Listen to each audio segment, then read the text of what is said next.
কোনো হোটেলে কোনো এন্ট্রি হবে না। না, অ্যাজ সাচ সেরকম কিছু হবে না, কারণ হচ্ছে আমাদের যে স্ট্যাটিস্টিক্স দেখতে পাচ্ছি যে ফুলবাড়ি বর্ডার দিয়ে যে ট্যুরিস্টগুলো ঢোকে তারা শিলিগুড়িতে তারা থাকেন না, মানে শিলিগুড়িতেই তারা থাকেন না, তারা পাহাড়ে প্রেফারটা করেন, কারণ ফুলবাড়ি থেকে পাহাড়টা খুব কাছে হয়।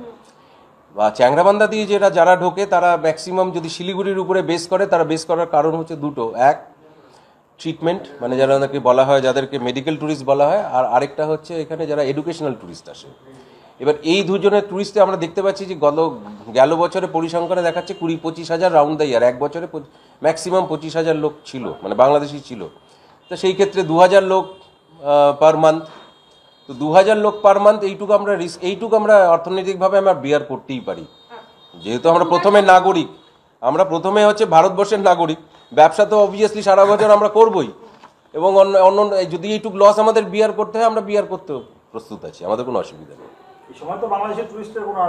না, এই অগস্ট মাসের পর থেকে আর কোনো রকম সেরকম নেই, হয়তো যেটা আগে 2000 ছিল সেটা নেমে 300-400-তে এসছে, মানে মাসে, তাও সেইভাবে নেই। অ্যাসোসিয়েশনের পক্ষ থেকে আমি যুগ্ম সচিব উজ্জ্বল ঘোষ, আমার প্রেসিডেন্ট রাজীব দাস এবং বাকি যারা আছে তারা সবাই এক্সিকিউটিভ কমিটি মেম্বার্স অ্যাসোসিয়েশনের। আপনাদের সবাইকে স্বাগত। প্রথমত বলি যে আমাদের মালদা অ্যাসোসিয়েশন থেকে একটা ডিরেক্টিভ বা বিজ্ঞপ্তি ওনারা দিয়েছিলেন, এবং তারপর থেকে আমাদের মধ্যেও চিন্তাভাবনার মধ্যে ছিল যে বাংলাদেশি ট্যুরিস্ট নিয়ে আমরা কি চিন্তাভাবনা করছি।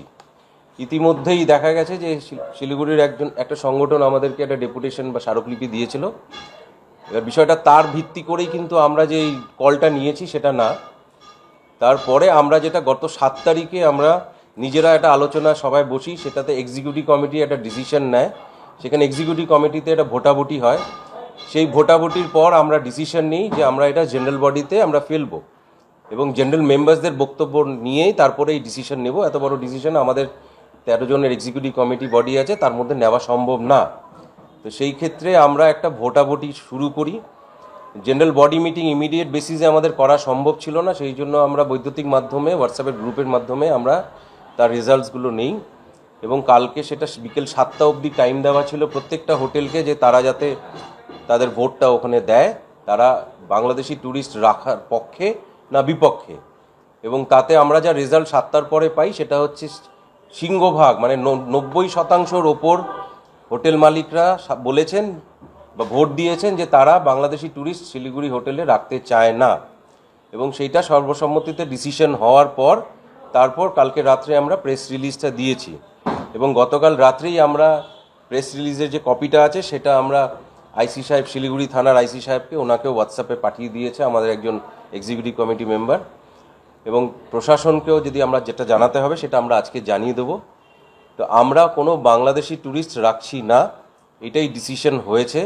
তার কারণ হিসেবে ধরতে পারেন হচ্ছে সেটা যে একটা আমরা আপনার প্রেস রিলিজের মধ্যে আমরা লিখেছি বিস্তারিতভাবে যে the decision has been reach anonymously by vote of our members, মানে আমরা মেম্বার্সদের ভোট দেওয়ার পরেই আমরা এই ডিসিশনটা নিয়েছি। একটা হচ্ছে মেইন ইস্যুস যেটা রয়েছে শিলিগুড়িতে বা শিলিগুড়ির একটা সেন্টিমেন্টসের ইস্যু রয়েছে আমাদের হোটেলিয়ার্সদের মধ্যে, এবং প্রধানত সেই সেন্টিমেন্টটা গ্রো করেছে হচ্ছে ভারতবর্ষের পতাকাকে যেভাবে বাংলাদেশে অসম্মান করা হয়েছে, ডিসরেসপেক্টিং অফ ইন্ডিয়ান ফ্ল্যাগ, সেই সেন্টিমেন্টটা আমাদের হোটেলিয়ার্সরা কেউই মেনে নেয়নি, এবং তারা বিস্তারিত কমেন্ট করেছে যে এই জিনিস আমরা মানতে পারছি না, সেই জন্যই প্রধান কারণ। এবং তাছাড়া আমরা বিভিন্ন media, social media, print media এবং পেপার্সে, আমরা নিউজ পেপার্স, প্রিন্ট মিডিয়াতে এবং আমরা টিভি চ্যানেলও দেখতে পাচ্ছি যে যেভাবে বাংলাদেশের লোকেরা বা পলিটিশিয়ানসরা যেভাবে আমাদের দেশকে এবার নোংরাভাবে বাজে ভাষায় কথা বলছে, সেটাও আমাদের হোটেলিয়ার্সরা মেনে নেয়নি। সেই কারণে আমরা বাংলাদেশি কোনো ট্যুরিস্টকে আমাদের শিলিগুড়ি শহরের কোনো হোটেলে জায়গা দেব না, সেটাই আমরা ডিসিশন হয়েছে, সেটা আপনাদেরকে আমরা জানিয়ে দিলাম। কতদিন পর্যন্ত এইটা টিল ফার্দার নোটিস, আমরা এটা মনিটর করব যে সিচুয়েশন কি দাঁড়ায়। তার সঙ্গে আমরা এটাও জানাতে চাই আপনাদের মাধ্যমে, সেটা হচ্ছে যে প্রশাসন যদি মনে করে যে প্রশাসনের কোনো নিজস্ব ডিরেক্টিভ থাকবে বা দেবে, তো সেই ক্ষেত্রে প্রশাসনের ডিরেক্টিভ আমরা মেনেই চালাবো। নন কোঅপারেশন কি সলিউশন বলে মনে হচ্ছে আপনার?